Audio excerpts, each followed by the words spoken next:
জাতীয় পার্টি আগামী নির্বাচনে অংশগ্রহণ করতে পারবে না। সময়টাতে ছিল না, ঠিক সেই সময়টাতে ছাত্র অধিকার পরিষদ থেকে আমরা কিছু তরুণেরা ফেসিবাদের বিরুদ্ধে, স্বৈরতন্ত্রের বিরুদ্ধে আমরা কথা উঠিয়েছিলাম। সেই লক্ষ্যের জায়গা থেকেই গণ অধিকার পরিষদে তারুণ্যের সব থেকে সুন্দর সময়টা আমি অতিবাহিত করেছি। এই গণ অধিকার পরিষদ, ছাত্র অধিকার পরিষদ তৈরিতে আমরা জেল খেটেছি, রিমান্ডে গিয়েছি, রাজপথের সংগ্রামে আমরা নিজেদেরকে সম্পৃক্ত রেখেছি। পরবর্তী সময়ে যদিও সংগঠন পরিবর্তন করে আমি গণতান্ত্রিক ছাত্র শক্তিতে যুক্ত হয়েছি, কিন্তু সেই গোড়ার সময়ে যে রাজনৈতিক লক্ষ্যের জায়গা থেকে ছাত্র অধিকার পরিষদের প্রতিষ্ঠার সঙ্গে যুক্ত ছিলাম, সেই লক্ষ্য এবং উদ্দেশ্যকে এখনো পর্যন্ত আমরা ধারণ করে চলছি। বিগত সময়ে ফেসিবাদ বিরোধী আন্দোলন 2024 সালে যখন সারা দেশব্যাপী ছড়িয়ে পড়ে, 24 জুলাই অভ্যুত্থানের সময়টাতে বাংলাদেশের প্রত্যেকটা জেলায় ছাত্র অধিকার পরিষদের নেতাকর্মীরা তারা ভূমিকা পালন করেছে।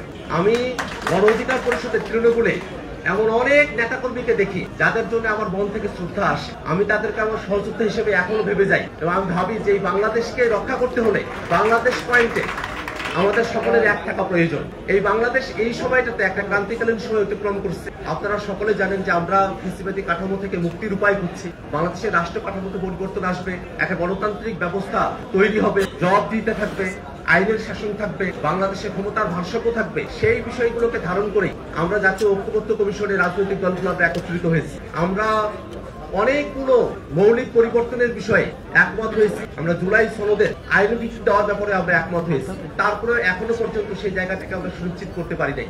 আজকে এই গণ অধিকার পরিষদের প্রতিষ্ঠা বার্ষিকী থেকেও আমরা সরকারের কাছে এবং ঐক্যবদ্ধ কমিশনের কাছে উদাত্ত আহ্বান জানাই, যদি বাংলাদেশকে এই সংকট থেকে উত্তোলন করতে হয় তাহলে মৌলিক পরিবর্তনের আকাঙ্ক্ষাকে ধারণ করে যে জুলাই সনদ, তার পরিপূর্ণ বাস্তবায়ন নিশ্চিত করতে হবে। জুলাই সনদের পরিপূর্ণ বাস্তবায়ন ছাড়া এই সংকট থেকে উত্তরণের আমাদের হাতে এখন আর কোনো উপায় নেই। বাংলাদেশের প্রত্যেকটা দলই আইনি ভিত্তি চায়, বাধা কোন জায়গায় আমাদের খুঁজে বের করতে হবে। যদি কারো দলীয় স্বার্থের কারণে জুলাই সনদের আইনি ভিত্তি দেওয়ার জায়গায় কোনো বাধা তৈরি হয়, সেই দলের সঙ্গে কথা বলে তাদের দলীয় স্বার্থের জায়গা থেকে তাদেরকে বিরত থাকার আহ্বান জানাতে হবে। আমরা বাংলাদেশের প্রশ্নে এক হতে চাই এই বাংলাদেশটাকে নতুন করে গড়ার ক্ষেত্রে।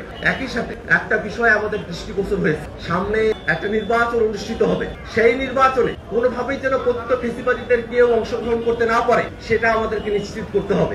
আওয়ামী লীগ সামনে নির্বাচনে অংশগ্রহণ করছে না, সে ব্যাপারে সরকারের তরফ থেকে আমাদেরকে আশ্বস্ত করা হয়েছে। আওয়ামী লীগের কার্যক্রমকে নিষিদ্ধ করা হয়েছে, কিন্তু আওয়ামী লীগকে আওয়ামী লীগ হওয়ার জন্য যে দলটা সব থেকে বড় দায়ী, জাতীয় পার্টি, সেই দলটার ব্যাপারে এখনো কোনো সিদ্ধান্ত নেওয়া হয় নাই। জাতীয় পার্টি কিন্তু জাতীয় পার্টি না, জাতীয় পার্টি মানেই আওয়ামী লীগ। আওয়ামী লীগকে বাইরে রেখেও জাতীয় পার্টি নির্বাচনে আসার সুযোগ পাওয়ার অর্থ হলো আওয়ামী লীগ এই নির্বাচনে অংশগ্রহণ করলো।